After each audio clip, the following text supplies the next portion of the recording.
Hello students. आज हम कक्षा 9 भौतिक विज्ञान के पाठ कार्य, शक्ति तथा ऊर्जा के महत्वपूर्ण बहुविकल्पीय प्रश्न डिस्कस करेंगे। प्रश्न नंबर 1 है, कार्य किसे कहते हैं? बल व बल की दिशा में लगे हुए विस्थापन के गुणनफल को हम कार्य कहते हैं। अर्थात कार्य बराबर हो गया बल गुणा विस्थापन। इसलिए प्रथम बहुविकल्पीय प्रश्न का पहला विकल्प ए, कार्य बराबर बल गुणा विस्थापन, सही है। प्रश्न 2 में लिखा है, किसी वस्तु पर 5 न्यूटन का बल लग रहा है और वह 2 मीटर विस्थापित हो रही है, तो कार्य कितना होगा? जैसा भी हमने पिछले प्रश्न में पढ़ा, कार्य बराबर होता है बल गुणा विस्थापन। क्योंकि बल है 5 न्यूटन, विस्थापन है 2 मीटर, अतः किया गया कार्य हो गया 5 गुणा 10 बराबर 5 गुणा 2 बराबर 10 जूल। अतः इसका दूसरा विकल्प सही है।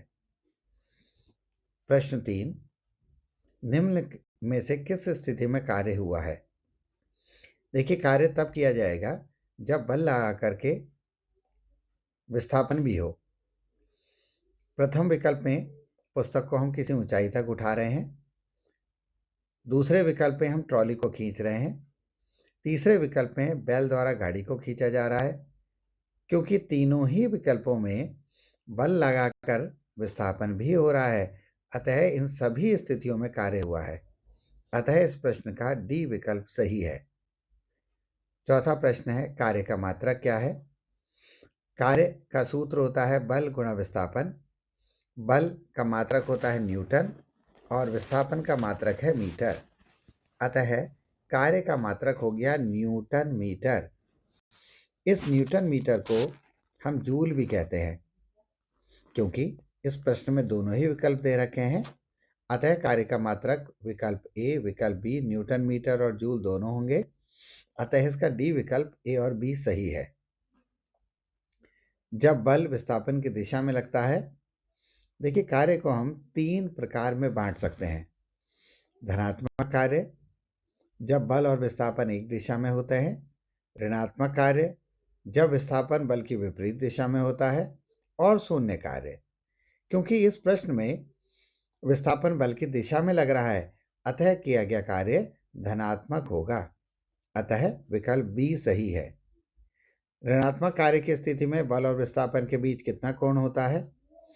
जब ऋणात्मक कार्य होता है तो विस्थापन बल की विपरीत दिशा में होता है, अतः विस्थापन और बल के बीच का कोण 180 अंश होगा। किसी ऊपर जाते हुए पिंड पर गुरुत्वाकर्षण बल द्वारा किया गया कार्य है। देखिए, इस प्रश्न में क्योंकि वस्तु ऊपर की ओर जा रही है, अतः वस्तु का विस्थापन ऊपर की ओर है, लेकिन गुरुत्वाकर्षण वाला बल नीचे की ओर कार्य कर रहा है। क्योंकि बल और विस्थापन एक दूसरे की विपरीत दिशा में है, अतः किया गया कार्य ऋणात्मक होगा। यदि बल और विस्थापन के बीच का कोण 90 अंश है तो किया गया कार्य है। देखिए, कार्य का सूत्र होता है कार्य बराबर बल गुणा विस्थापन गुणा कॉस थीटा। क्योंकि यहाँ कोण 90 अंश है, कॉस 90 का मान 0 होगा, अतः किया गया कार्य भी 0 होगा। अतः इस प्रश्न का सी विकल्प सही है। निम्नलिखित में से किसमें गतिज ऊर्जा विद्यमान नहीं है?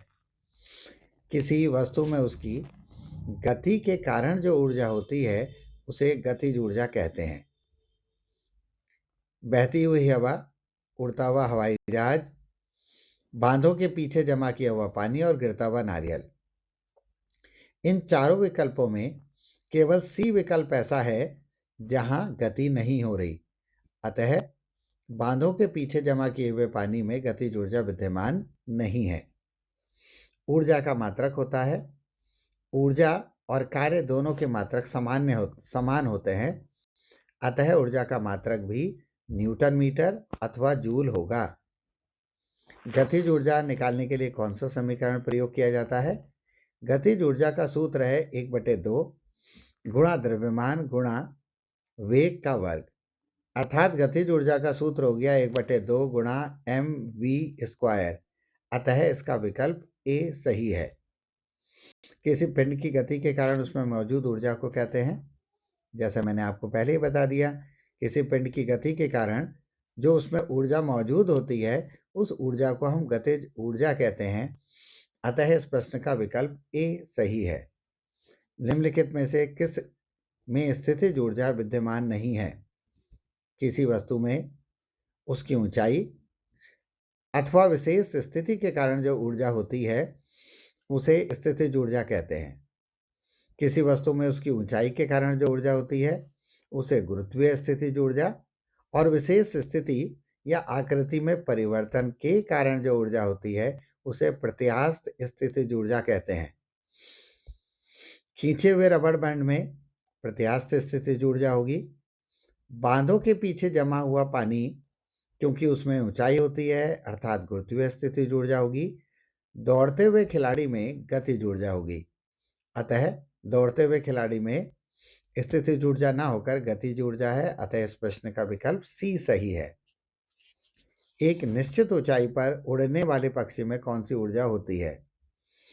देखिए, जब पक्षी ऊंचाई पर उड़ रहा है, क्योंकि ऊंचाई पर है इसलिए उसके अंदर स्थितिज ऊर्जा है, और वह उड़ भी रहा है, गति भी है, अर्थात उसमें गतिज ऊर्जा भी है।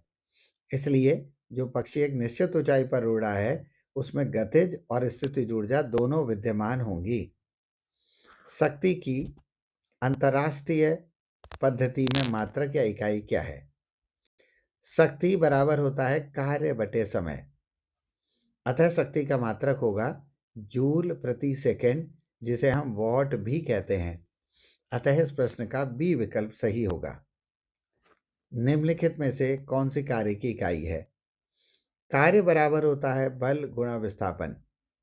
बल का मात्रक न्यूटन और विस्थापन का अंतरराष्ट्रीय पद्धति में मात्रक मीटर। अतः अंतरराष्ट्रीय पद्धति में कार्य का मात्रक न्यूटन मीटर अथवा जूल होगा।